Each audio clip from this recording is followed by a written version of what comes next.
The Dungeons & Dragons rules are changing, with the 1D&D digital toolset being updated with playtesting material for a major upcoming rules update.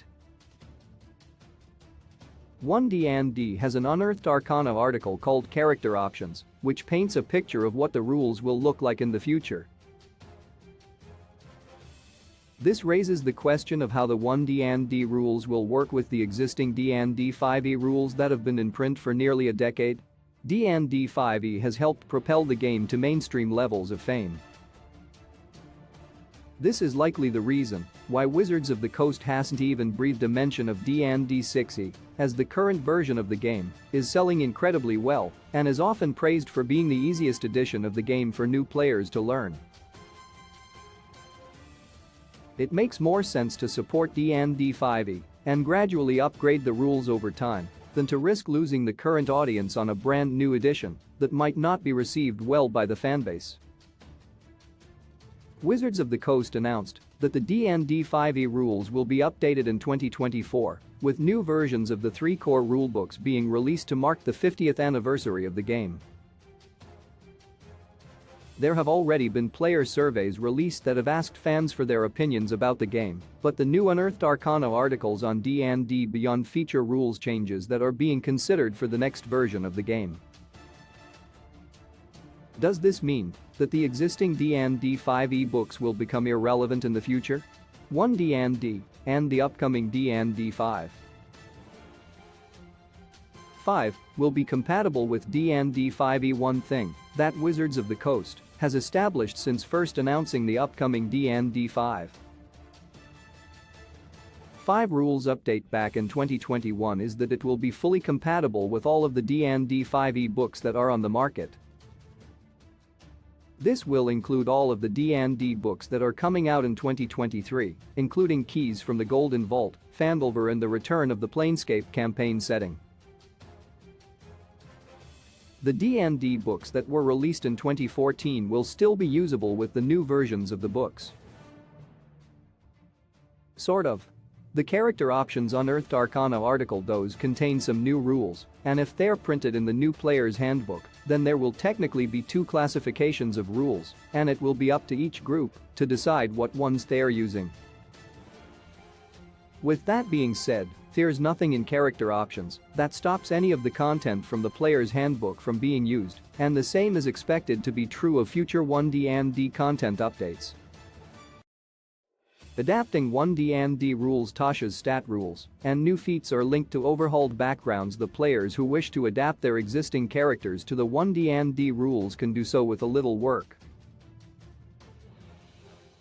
The stat bonuses provided by the player's choice of race from the player's handbook are chosen by the player if using the Tasha's Cauldron of Everything rules can stay where they are, as they are now rolled into the character's choice of background. The player will also be able to choose a feat from a list of designated first level feats. One change that has yet to be fully clarified is background abilities. The backgrounds presented in the player's handbook had unique abilities that tended to be highly situational, to the point where they could be useless in some campaigns. The later books tried to change this, with the Spelljammer character background options from Spelljammer, Adventures in Space and the 5 Strixhaven student backgrounds from Strixhaven, a curriculum of chaos being notably better than anything that had came before them. The old background abilities can easily stay without disrupting the game, but DMs should probably force players to keep the special abilities of the later backgrounds instead of taking an additional feat, which is a much more balanced option. Some 1D&D races have changed, but are easy to adapt. The playable races in Character Options have been changed, along with some being removed and others being added. They're all fairly easy to adapt to the existing rules. The half-orcs and half-elves might be gone, but they are easy to grandfather in with their existing abilities. The humans have changed the most, as the former variant human is now considered the default choice, with its bonus first-level feat, and they now generate inspiration points upon a long rest. The rest of the changes to the playable races include Dragonborn breath weapon damage scaling with level, dwarves gaining Tremorsence as an action, and Tieflings now having different variations. The Tiefling from the D&D Player's Handbook is now considered to be an Infernal Tiefling in 1D&D. All in all, the playable races are easy to adapt to the new rules, while their old versions still work as they are, even if they might feel a little underpowered. 1D&D has changed some basic D&D 5e rules, critical hits, D20 tests, and inspiration points. The biggest changes in 1D&D include some fundamental differences in how the rules work.